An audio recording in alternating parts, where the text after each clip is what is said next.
काही वर्षांपूर्वी आम्ही इथे आलो होतो तेव्हा या गुहांमध्ये राहिलो होतो, पण आता त्यात पूर्ण पाणी भरलेलं आहे, त्यामुळे इथे राहू शकत नाही आता.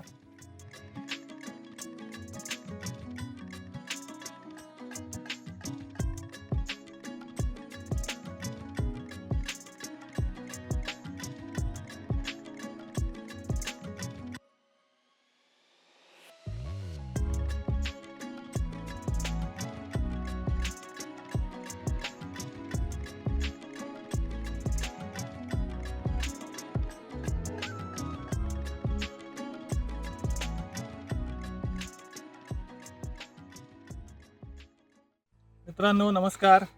जसं तुम्हाला माहिती आहे, आजचं आपली जी सिरीज आहे त्यात आपण पहिले केलं गजानन महाराजांचा मठ केला, त्याच्यानंतर कपिलधारा क्षेत्र केलं तिथलंच, आणि त्याच्या मागे असलेला कावनई किल्ला केला, आणि आता आपण आलेलो आहोत त्रेंगलवाडी किल्ल्याला. त्याच्यासाठी आम्ही आता इथे त्रेंगलवाडी गावात आलो आणि इथे पार्किंगमध्ये आमच्या गाड्या लावलेल्या आहेत. त्याचे थोडेफार चार्जेस आहेत, पण तुमच्या गाड्या सुरक्षित राहतात. सकाळपासून जे कपिलधारा क्षेत्र आणि कावनई किल्ला केला याचे व्हिडिओ बनवलेले आहेत, आपल्या यूट्यूब चॅनलवर पोस्ट केलेले आहेत. त्याची लिंक मी तुम्हाला आय बटनमध्ये देतो आहे, तिथे जाऊन हे व्हिडिओ नक्की बघा. आता आपण त्रेंगलवाडी किल्ल्याला जाऊया.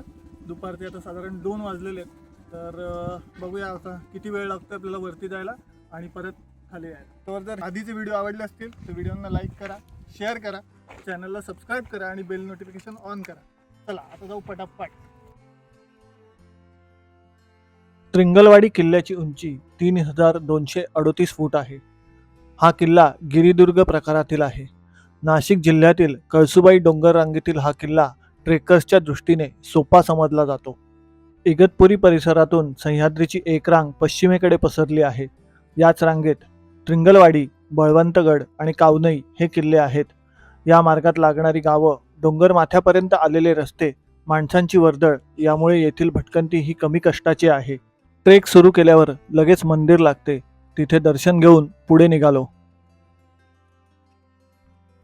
म्हणजे आपण गाड्या पार्क करून निघालो आणि थोडंसं रस्त्याने खाली उतरायचं आहे. तिथे मंदिर आहे, मंदिराच्या बाजूने जो रस्ता जातो तो आता किल्ल्याकडे जायचं.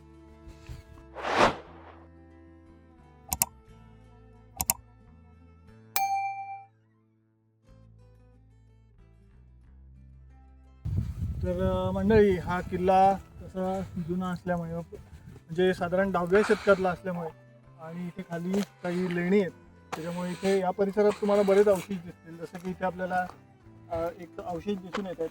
सती शिळा आहे ही, हा हात आहे, इथे शंकराची पिंड आहे, नंदी आहे, आणि हा खाली घोड्यावर बसलेला वीर आहे.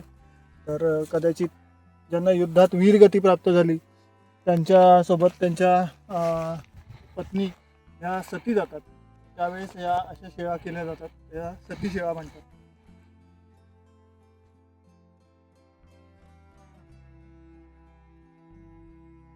त्रिंगलवाडी गावातून गडावर जाताना पायथ्याशी पांडवलेणी नावाची गुहा आहे.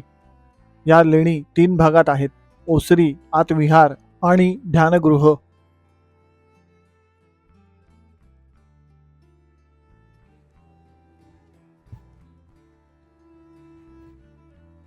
मित्रांनो, आपण आता आलो आहोत त्रिंगलवाडी किल्ल्याला.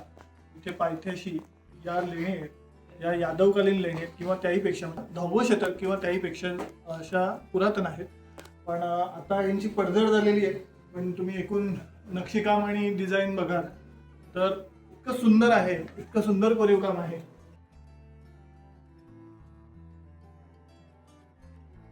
काही जे बांधकाम आहे ते कालौघात नष्ट झालेलं आहे, वारा, वादळ, पाऊस यांच्यामुळे, किंवा काही आपल्यातले विध्वंसक लोक ज्यांना हे चांगलं बघवत नाही त्यांनी ह्याची तोडफोड केलेली आहे. तर आता आपण इथून आतमध्ये जाऊया. आतमध्ये पण एक खूप छान मोठा म्हणजे गुहेसारखा परिसर आहे. तर आता आतमध्ये जाऊया आणि बघूयात आपण. चला.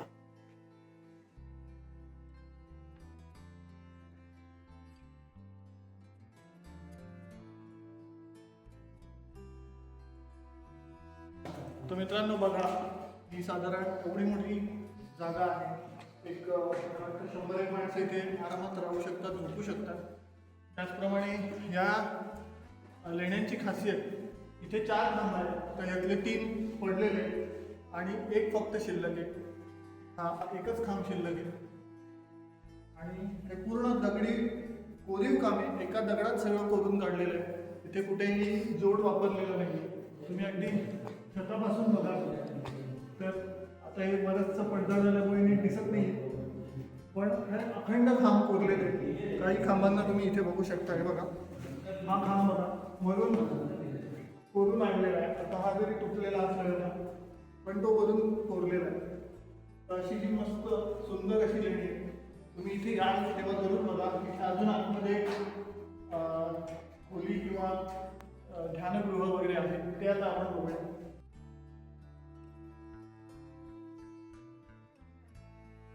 लेण्यांच्या प्रवेशद्वारावर सुंदर कोरीव काम आढळते.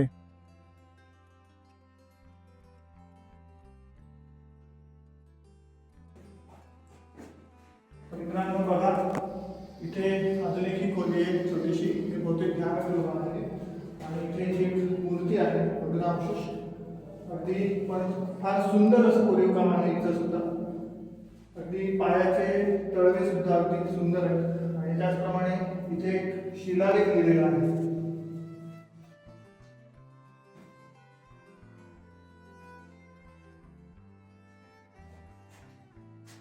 अगदी सुंदर असं कोरीव काम आहे, पण आता हेच बरंचसं पडझड झालेली आहे. तर आता आपण इथून पुढे जाऊया किल्ल्यावर.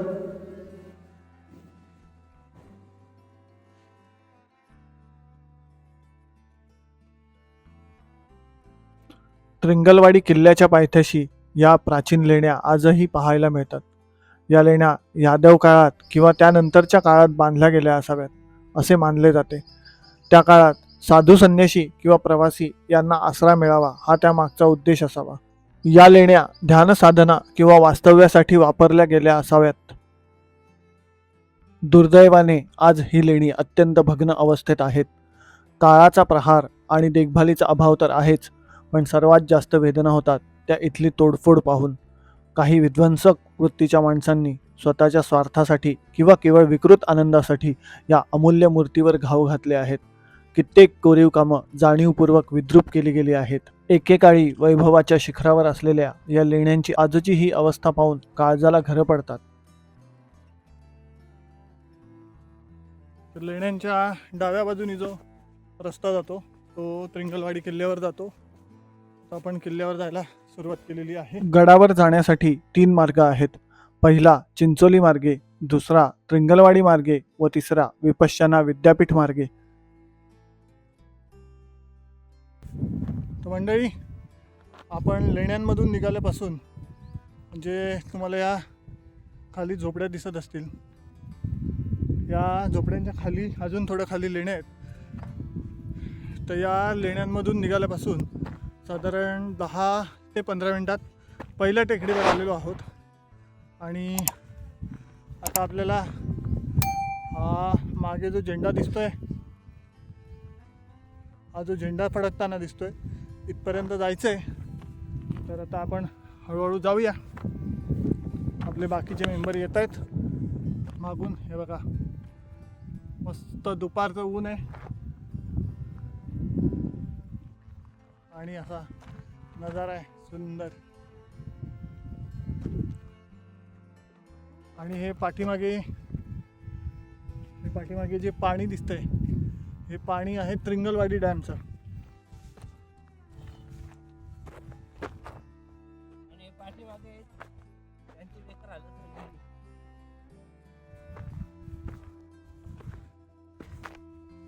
तर मंडळी, हा किल्ला साधारण कोणी बांधला, कधी बांधला हे ज्ञात नाही आहे, हे माहिती नाही आहे. तर साधारण खाली ज्या लेणी आपण बघितल्या त्या 10व्या शतकातल्या आहेत. त्यात सुमारास हा किल्ला बांधला असावा असं एक अनुमान आहे. आणि शिवाय हा किल्ला मराठ्यांनी कधी जिंकला याची अशी अधिकृत नोंद नाही आहे कुठे.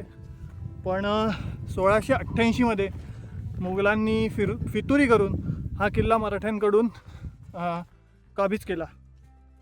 तर आपण आता त्या किल्ल्यावर चाललेलो आहोत आणि वरती जसं आपल्याला खाली लेणी बघायला मिळाल्या, काही अवशेष बघायला मिळाले, तसं वरती काही बघायला मिळतंय का गुहा, पाण्याची टाकी वगैरे, ते आपण बघूया. चला. तर इथे मित्रांनो असे ॲरो मार्क केलेले आहेत रस्ता मिळण्यासाठी. आता त्या ॲरो मार्कने आपण वरती जाऊयात. तर मंडळी, इथून आपण पहिले टेकडी चढून थोडं वर आलो, तिथे ॲरो मार्क केलेले आहेत. त्या ॲरो मार्कनी वर यायचं आणि हा जो कडा आहे हा उजव्या हाताला ठेवून चालत राहायचं.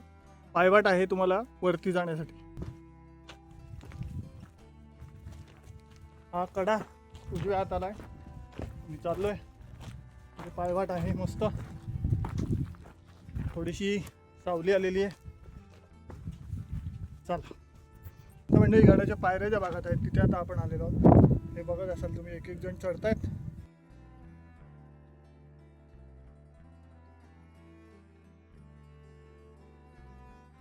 आणि या इथून पायऱ्या, तिथे वरती दरवाजा आहे. गडावर जाणाऱ्या 3 मार्गांपैकी चिंचोली मार्गाची वाट फारच लांबची आहे. या वाटेने गड चढण्यास 4 तास लागतात. त्रिंगलवाडी मार्गे जास्तीत जास्त 1 तास, तर विपश्यना विद्यापीठामार्गे 3 तास लागतात. त्रिंगलवाडी किल्ला मुंबईपासून 130 ते 135 किलोमीटर, नाशिकपासून 50 ते 55 किलोमीटर, तर पुण्यापासून 240 ते 250 किलोमीटरवर आहे. सगळे आपले उत्साही कार्यकर्ते ते माझ्या पाठीशी आहेत, म्हणून मी इथवर आलेलो आहे. त्यांनी मला इन्स्पायर केलंय. मित्रांनो, आपण इथे आता वरती आलेलो आहे फायनली. आणि मागे बघू शकता हनुमानाची दगडात कोरलेली मूर्ती आहे. इतकी सुंदर आणि आखीव रेखीव मूर्ती एवढ्या वरती. काय सुंदर दिसतंय बघा.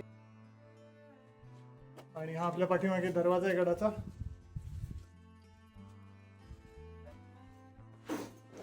तर मित्रांनो, आपण जेव्हा या पायऱ्या चढून येतोय वरती, तर हा बघू शकाल मागे जो कडा आहे पूर्ण तासलेला आहे.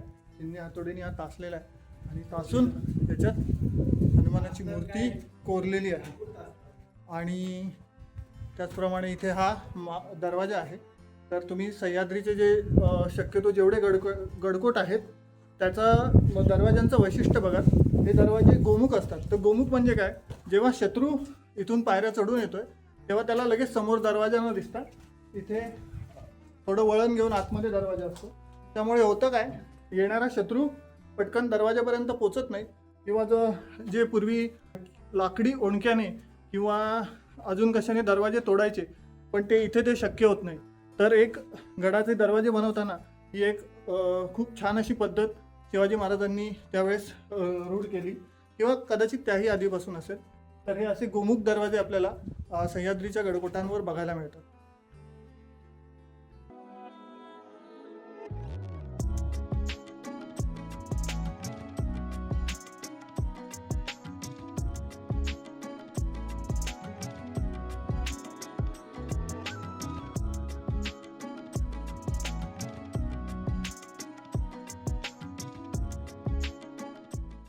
आपले स्वागत या पवित्र स्थळी छत्रपती शिवाजी महाराज यांच्या साहस या गुणाचे स्मरण करा. जय भवानी, जय शिवराय.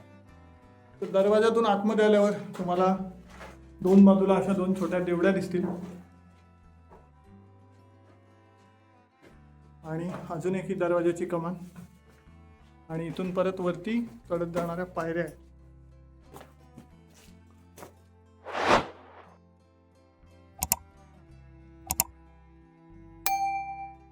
तर मित्रांनो, आपण आता आलेलो आहोत गडाच्या सर्वोच्च भागावर, इथे शिखरावर.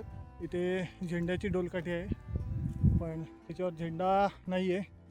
त्याचप्रमाणे हा मागे जो दिसतोय हे भावली धरण, आणि ते तिथे इथे दिसतंय तो वैतरणाचा बॅकवॉटर. हा जो डोंगर आहे त्याच्या मागे कावनई किल्ला, जो आपण याच्या आधीच्या व्हिडिओमध्ये तो आहे. आणि गडाच्या सर्वोच्च ठिकाणाहून दिसणारा नजारा बघा.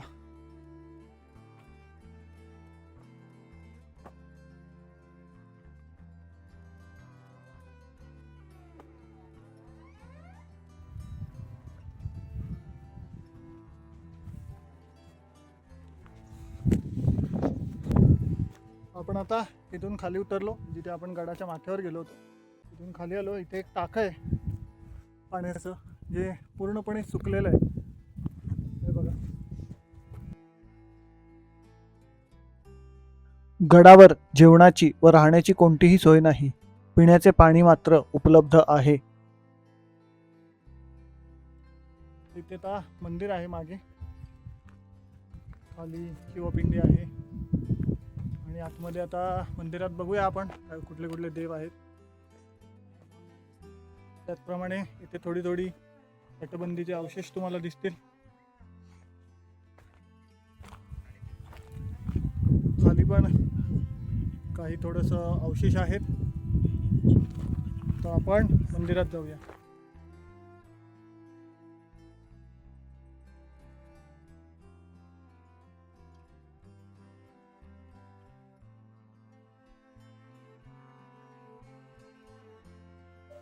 मंदिर बघून आपण आता पुढे निघालेलो आहोत. ज्या मगाशी आपण डोंगर माथ्यावरनं खाली आलो त्याच्या डाव्या बाजूने आता आपण चाललो आहोत. इथे पुढे गेल्यावर काही वरून आपल्याला पाण्याची टाकी दिसली होती आणि राजवाड्याचे अवशेष वगैरे, ते आता आपण बघूया. तर मंडळी, आपण आता इथे पुढे आलोय आणि हे इथे पाण्याचं टाकं आहे. पाणी आता खूप खाली गेलंय आणि थोडं काही पाणी आहे, म्हणजे पिण्यायोग्य वाटतंय. ते आपण आता बघूया कसं आहे ते पाणी. तर मित्रांनो, आता हे आपल्याला जे टाकं दिसलंय, तर आता आपण याचं पाणी भरून बघूया.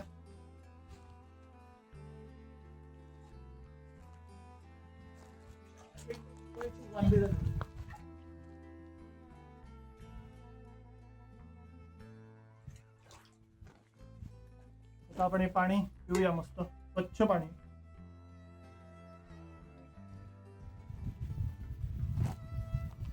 A1 मस्त थंडगार पाणी. हा हा हा.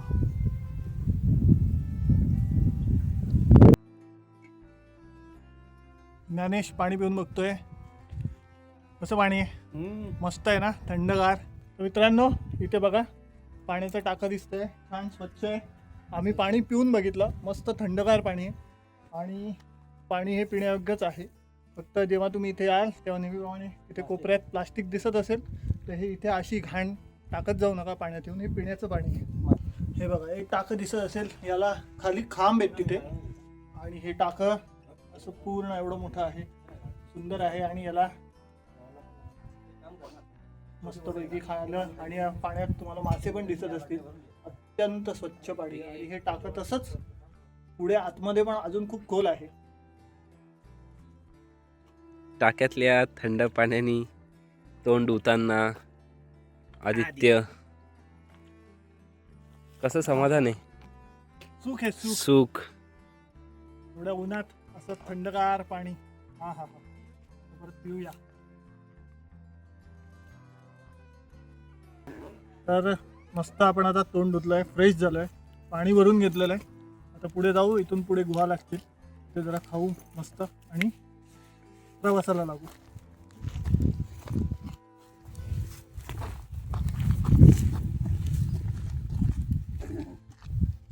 मित्रांनो, आपण ते टाकं बघून पुढे आलेलो आहे आणि आता इथे अजून एक टाकं आहे. हे पूर्णपणे सुकलेलं आहे आणि हे इतकं खोल आहे, तर जे पाणी आहे ते अजिबात पिण्यासारखं नाही आहे आणि ते आतमध्ये माशा वगैरे आहेत.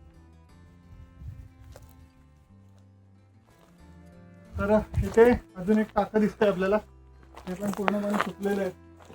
इथे गुहा आहे, त्यांची आम्ही कितीतरी वेळ आतुरतेने त्याचा शोध घेत होतो. त्याचा आम्हाला सापडलेला आहे.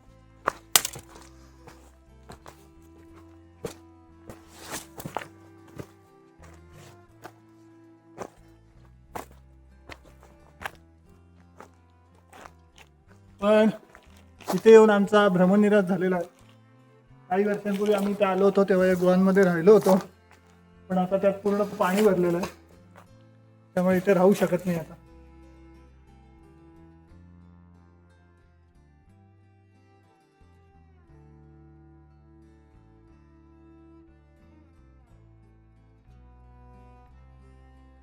तर आता दमून भागून आता आम्ही जरा इथे खायला बसलेलो आहोत. बघा मेन्यू काय काय बघा. जेवायला येऊ नका, फक्त मेन्यू बघा. तर मंडळी आमचं जेवण वगैरे आता झालेलं आहे. आता आम्ही इथून खाली उतरतोय. इथे काही अजून राजवाड्याचे अवशेष वगैरे तुम्हाला आता मी दाखवतो पुढे, आणि मग आपण तिथून पुढे खाली उतरायला सुरुवात करूया.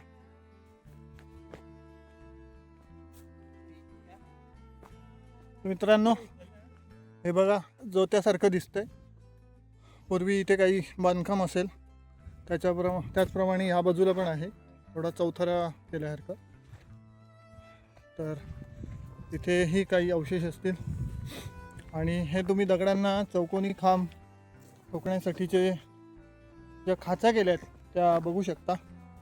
त्या म्हणजेच इथे काहीतरी वास्तू असण्याची शक्यता आहे. या बाजूला पूर्ण बघू शकता इथे सगळीकडे चौथरे आहेत.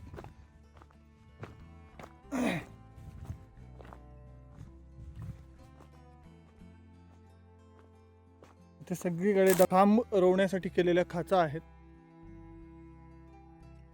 आणि तिथे अजून एक आपल्याला हे इथे अजून एक टाकं दिसतंय. ते इथून सुकलेलंच, म्हणजे तेही सुकलेलंच आहे, त्याच्यात पाणी नसणार आहे.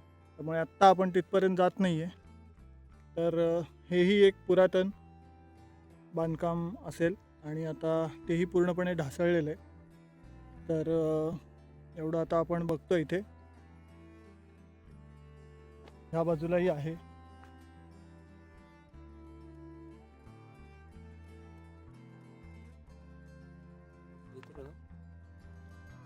तर इथे अजून एक वास्तूचे अवशेष आहेत. याचंही थोडंफार बांधकाम बाकी आहे, शिल्लक आहे, अगदी नाहीच आहे म्हणजे, पण जे काही दिसतंय भिंती जोते हे आहे. ही राहण्याची जागा राजसदर किंवा काहीतरी असणार आहे. हे बघा पूर्ण असं बांधकाम आहे.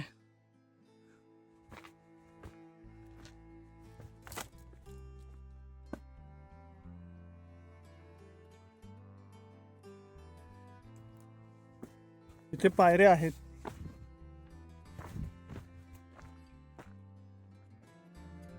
व्यवस्थित, त्यामुळे ही नक्कीच एखादी राहण्याची जागा, ओसरी वगैरे असं छोट्याशा खोल्या असल्यासारखं वाटतंय.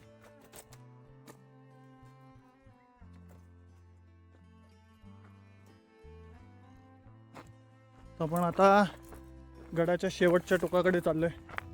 इथे आपला भगवा अभिमानाने फडकताना दिसत असेल.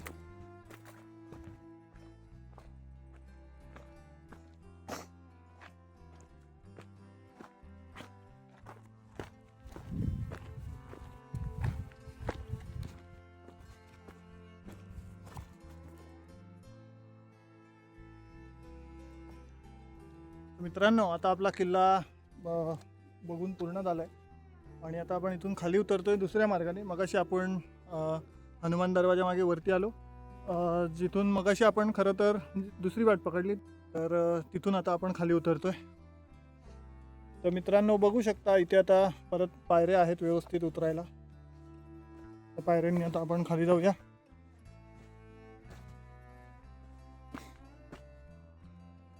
तर मित्रांनो आपण या पायऱ्या उतरून आलोय आणि इथे एक छोटीशी खोली गुहा आहे. एक माणूस इथे बसू शकेल एवढीच इथे जागा आहे.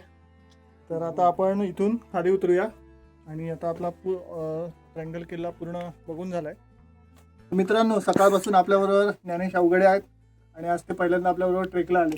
तर तुम्हाला आज दिवस कसा वाटला? सकाळपासून तुम्ही वेगवेगळ्या ठिकाणी फिरले, 2 किल्ले केलेत, तर कसं वाटतं? खूपच छान वाटतंय. माझा हा पहिलाच किल्ला असेल, फर्स्ट टावनई आणि सेकंड ट्रिंगलवाडी. खूप मजा आली आणि थोडंसं वेगळं म्हणजे बरेच वर्ष झाले आदित्य माझ्या मागे लागलाय की ज्ञानेश माझ्यावर चल आणि शेवटी तो मला घेऊन आलाच. थँक्यू आदित्य. तर तुम्ही आता परत त्याच्या पुढे येणार का आमच्या? जरूर नेक्स्ट टाइम आदित्यला मी सांगून ठेवलंय की नेक्स्ट टाइम कधी जायचं असेल जरूर मला कॉल कर, मी कधी पण येईल. तर ज्याप्रमाणे ज्ञानेश आपल्या सोबत आहेत सकाळपासून, त्याचप्रमाणे हर्षद बेरे पण आहेत आपल्याबरोबर. हर्षदजी तुम्हाला कसं वाटतंय सकाळपासून आपण जे फिरलो, किल्ले पाहिले, ते एकूण तुम्हाला कसं वाटतं याबद्दल? एकदम भारी एकदम झकास, एकदम रापशिक, काय सांगायचं. आदित्य होता म्हणून आजचा दिवस माझा एकदम सुखाचा आणि समृद्धीचा गेलेला आहे. हा काय बोलणार आता, काय बोलू पुढे. बोला आता, तुम्हीच बोला काहीतरी. ठीक आहे, पण तुम्हाला आवडला नाही कोण दिवस एकदम. ट्रेक, तर तुम्ही आता परत याल का आमच्यासोबत? नक्कीच येतोच आम्ही. चालेल. इथे आपल्याला बरेच दगडाला शेंदूर लावलेले दिसतात, तर काहीतरी इथे स्थानिक लोकांचं देव असणार आहेत हा.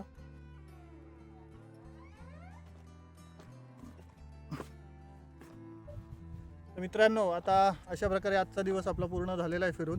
सकाळी कपिलधारा तीर्थक्षेत्र, नंतर कावनई किल्ला, आता ट्रेंगल किल्ला. कपिलधारा तीर्थक्षेत्र आणि कावनई किल्ला या दोन्ही व्हिडिओंच्या लिंक मी डिस्क्रिप्शनमध्ये देतोय. शिवाय हा व्हिडिओ पण तुम्हाला आवडला असेल तर व्हिडिओला लाईक करा, शेअर करा, चॅनलला सबस्क्राईब करा आणि बेल नोटिफिकेशन ऑन करा.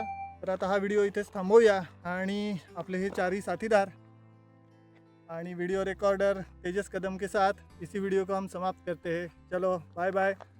आता इथून आपण आपल्या गाड्या ज्या लावल्यात पार्किंगमध्ये त्या घेऊया आणि परतीच्या प्रवासाला लागूया. चला भेटूया नवीन व्हिडिओमध्ये. बाय.